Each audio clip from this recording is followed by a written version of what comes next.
একটা অ্যানালিসিস হল এই হিটকে অশান্ত করার জন্য, বর্তমান সরকারকে বেকায়দা করার জন্য, সেনাবাহিনীকে বেকায়দা করার জন্য যদি কেউ মাস্টার প্ল্যান করে থাকে, সেটাও কিন্তু এই মাস্টার প্ল্যানের অংশ হতে পারে। যেমন যদি কেউ প্ল্যানার থাকে এই পাহাড়কে অশান্ত করবে, তাহলে তারা প্রথমে একজন বাঙালি ভিত্তির চয়েস করেছে, তাকে কোরবানি। সেই কোরবানি হিসেবে তারা একদম লোয়ার ক্লাস পিপলকে বেছে নিয়েছে। লোয়ার ক্লাস পিপলের মধ্যে সেটা চোর মামলা আছে, 17টা মামলা আছে তার নামে। অর্থাৎ এরকম একটা ছেলেকে কোরবানি দিয়ে দিলে কিন্তু বাঙালি পাহাড়িটার উত্তেজনা সৃষ্টি করা সম্ভব। এভাবে যদি কেউ পেছনে প্ল্যানিং করে গেমলিং খেলে থাকে পাহাড় দিয়ে, তারা এটা করতে পারে। তো তারা কি করলো, তারা এই ছেলেকে তার দোকান থেকে ডেকে নিয়ে গেল বা ধরে নিয়ে গেল রাত 3টে বা 2:30টায়। মানে ভিন্ন মতটা আমি বলছি, দুরকম মত আছে। তারপরে তাকে হয়তো ওখানে চোর সাজিয়ে অথবা অন্য কোনোভাবে তাকে পিটিয়ে হত্যা করলো, সেটা একটা ভিডিও আমরা দেখলাম। সেই ভিডিওতে পাহাড়ি এবং বাঙালি উভয়ের কণ্ঠ শোনা যাচ্ছে। শুধু যে পাহাড়ি পিটিয়ে মারছে তার বাঙালির কণ্ঠও পাওয়া যাচ্ছে। তো সেই হিসাবে আমি এই বিষয়টাকে দুটা লাইনে দিচ্ছি।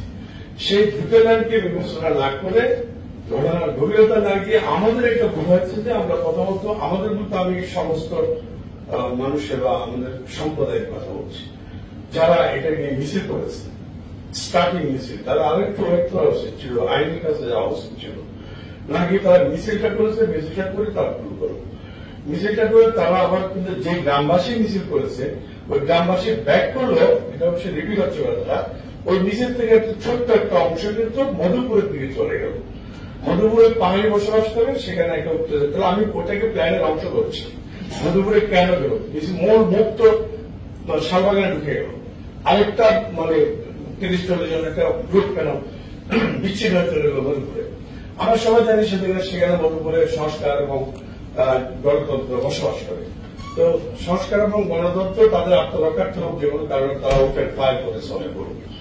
তো এই ফায়ারিং এর সাথে প্ল্যানিং এর সাথে কারো কোনো সম্পর্ক আছে কিনা সেটাও আমাদের উপেক্ষা করা মানে যাবে না, সেটাও ভেবে দেখা দরকার।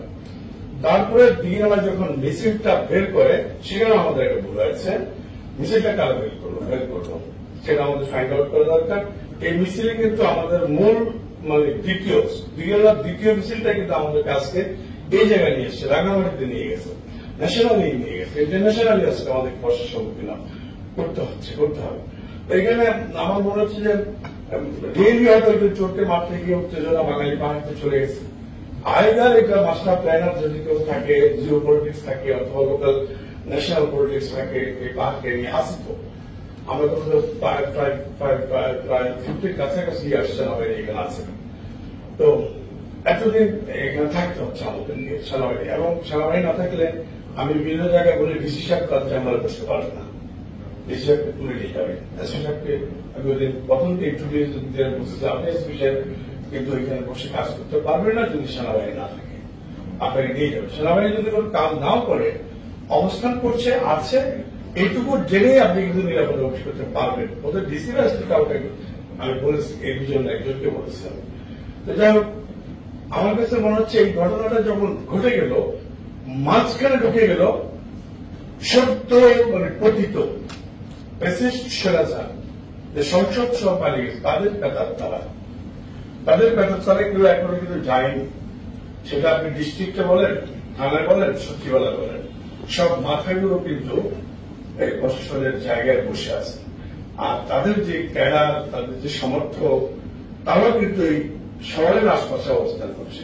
মামলা হচ্ছে সর্বোচ্চ 200 লোকের নামে, আর বাকি সবাই তো শহরের ব্যবসা বাণিজ্য করছে। তারা থেকে মধ্য সারির প্রকৃত সরকারের কর্মী বা নিম্ন সারির প্রকৃত কর্মী, আপনাদের কারণে বা আপনাদের মানে মধ্যস্থতা, আপনাদের পরামর্শে, আপনাদের ভূমিকায় এরা মানে অক্ষত আছে। ওরা হয়তো নিরাপদে ব্যবসা বাণিজ্য বা চাকরি বাকরি করছে, তা নাহলে এদেরকে হয়তো প্রকৃত সরকারের লোক হিসাবে হয়তো জনগণ অথবা অন্যান্য দলগুলো তাদেরকে ধরত। কিন্তু আপনাদের মানে ভূমিকার কারণে তাদেরকে আপনার কেউ কিছু করছে না। তো আমার কাছে যেটা সর্বোপরি মনে হচ্ছে যে এই পরিস্থিতিটিকে মানে মানে সৃষ্টি যেভাবে আমি দুইটা ধারা বর্ণনা করেছি, এই দুইটা ধারার মাঝখানে প্রকৃত সরকারের লোকজন এই উত্তেজনাগুলো তৈরি করছে, সাম্প্রদায়িক সম্প্রীতি বিনষ্ট তারা করার জন্য লোক লাগাচ্ছে। এবং আজকে ডিসি অফিসের সামনে দিয়ে যে মিছিলটা গিয়েছে, ছোট্ট একটা মিছিল, সেটা আমরা খবর নিয়েছি প্রকৃত সরকারের কিছু ছোট ছোট কর্মী তাদের ওয়ার্কারদের বা বাসার বাড়ির ছেলে পেলে মানে ওদের সন্তান তারা একটা জরিকা মিছিল করে চলে গেল, অর্থাৎ ভীতি প্রেরিত তৈরি করা। হ্যাঁ, মধুপুর যদিও এখন পাহাড়িদের মধ্যে একটা ভীষণ আতঙ্ক কাজ করছে, সরকারের থেকে লোক আসছে, বাঙালিদের মধ্যে আতঙ্ক কাজ করছে। এদিকে এটাকে অনুষ্ঠানে দেওয়ার জন্য কিছু লোক আছে। আমি লম্বা করবো না, এটুকু বলবো যে এখানে কয়েকটা বুইফুট সংগঠন আছে, তারা কিন্তু কখন কি জন্য কাজ করে তারা জানে না। জনগণ আমার কথা না, আমার শব্দটা আমার নামে যেটা বলবো এখন, জনগণ ওদেরকে দোকানদার বলে, বুইফুট সংগঠন। এই বুইফুট সংগঠনগুলোকে একটু হয় কন্ট্রোলে আনতে হবে, নাহলে কর্মকাণ্ড বন্ধ করতে হবে। এই বুইফুট সংগঠন দিয়ে এখানে কোনো ভালো কিছু সৃষ্টি হবে না। এই বুইফুট সংগঠনগুলো নিজেদের সাথে অন্যদের নাম বিক্রি করে এখানে কিন্তু নিজেদের অনেক সময় অ্যাক্টিভিটি শো অফ করার জন্য, নিজেদের গুরুত্ব বাড়ানোর জন্য এরা থেকে অশান্তি সৃষ্টি করছে। সর্বশেষ আমার রিকোয়েস্ট থাকবে, সরকারের সাথে আপনার পরামর্শ করুন, পরামর্শ করে পাহাড়ের অস্ত্রগুলো তুলে নিন। পাহাড়ের অস্ত্রগুলো যদি তুলে নেওয়া যায় তাহলে সাধারণ পাবলিকের বন্দুকের মুখে রাস্তা আনতে পারবে না। সাধারণ পাবলিকের বন্দুকের মুখে বা টাকা দিয়ে রাস্তা আনার আগেই ওদের ক্যাম্পগুলোকে অ্যাটাক করা দরকার। ওদের ক্যাম্প যেখানে যেভাবে আপনারা কঙ্গোতে করেছেন, আফ্রিকাতে করেছেন, একইভাবে এদের ক্যাম্পগুলোকে চিহ্নিত করে যাতে ওরা জনগণকে ইউজ করতে না পারে। পশুদেরকে বাচ্চা বাচ্চা ছেলে 6 বছর 7 বছর 8 বছর আর শত জিপ গাড়ি পরে শুনলাম কমিউনি স্কুলের মাস্টারকে হেডমাস্টারকে বলছে যে বাচ্চাদেরকে না পাঠালে গুলি করে মেরে ফেলবো। সেই বাচ্চাদেরকে এখানে জমায়েত করলো, তারা করলো ইউপিডিএফ করলো। অতএব এখানে এখন পাহাড়ের মূল সমস্যায় যে ফ্যাক্টর সেটা আমি শুরুতে বলা উচিত ছিল, সেটা বর্তমান ফ্যাক্টর ইউপিডিএফ। ইউপিডিএফ তাদের আধিপত্য বিস্তারের জন্য তাদের 4টা গ্রুপের মধ্যে তাদের কম্পিটিশন চলছে, আধিপত্য বিস্তার এবং আগামী নির্বাচনে তাদের জয়লাভ করা ইত্যাদি ইত্যাদিকে কেন্দ্র করে তারা 5 তারিখের পর থেকে তাদের সীমা চলে গেছে। আগেও করেছে, 5 তারিখের পর সীমা চলে গেছে। অতএব ইউপিডিএফকে পলিটিক্যালি এবং প্রশাসনিকভাবে উভয়ভাবে মোকাবিলা করতে হবে। এই জন্য আমাদেরকে একটা স্পেস দিতে হবে, আমাদেরকে স্পেস দিতে আমরা পলিটিক্যালি মোকাবিলা করবো, পলিটিক্যাল অংশকে পলিটিক্যালি মোকাবিলা করবো। আমাদের নেতৃত্বে কখনো দাঙ্গা হবে না। আমরা শান্তি চুক্তি অনুযায়ী আন্দোলন করেছি, মানে সেটা বর্ণনা করতে পারবো না, যারা এই এলাকা ছিল এমন কোন মানুষ ঘরে ছিল না, একটা পাহাড়ের বাড়িতে ঢিল পড়ে, এটা ছিল আমাদের কমিটমেন্ট। এখন ওদেরকে ফেস করবো বলতে গেলে একটা পাহাড়ের ঘরে একটা বাঙালি ঘরে ঢিল পড়বে না, কমান্ডটা যদি ঠিক থাকে। এই অবস্থা আমার রিকোয়েস্ট করতে হবে যে আপনারা এমনি গভর্নমেন্টের সাথে কথা বলে প্রথম পাবলিককে, বাচ্চাদেরকে ইউজ করতে যেন না পারে, রাস্তায় যেন ইউজ না করতে পারে, সেজন্য তাদের ক্যাম্পগুলো আস্তানাগুলোতে আপনারা মানে হানা দিয়ে ওদের অস্ত্রগুলো তুলে নিয়ে আসেন। আমার সন্দেহ না, একদিকে সরকারের অবস্থা করছে, সরকারের পাওয়ার এনজি করছে, পতাকা এনজি করছে, প্রটোকল এনজি করছে, ভাতা এনজি করছে, সুযোগ সুবিধা সব দিচ্ছে, আবার সে সশস্ত্রগুলো লালন পালন করে। তাহলে কি করে একটা সশস্ত্র সংগঠনের আবার নিরস্ত্র থাকতে পারে, দল থাকতে পারে? দুইটা গ্রুপ, একটা হল দল, একটা হল সশস্ত্র গ্রুপ। এইভাবে তো চলতে দেওয়া যায়। এর জন্য সরকারের অনেক হস্তক্ষেপ দরকার এবং সেটা আপনাদের ভূমিকা, আপনাদের মানে ইনিশিয়েটিভটা আপনার করতে হবে। ইনিশিয়েটিভটা আপনার করতে হবে। আপনাদের যদি নিষেধ করেন, সরকার নিষেধটা সিদ্ধান্ত নেবে। আমি বলবো এই সিদ্ধান্তের এই জন্য সবগুলো সরকার বাংলাদেশে দায়ী এর উত্থানের জন্য।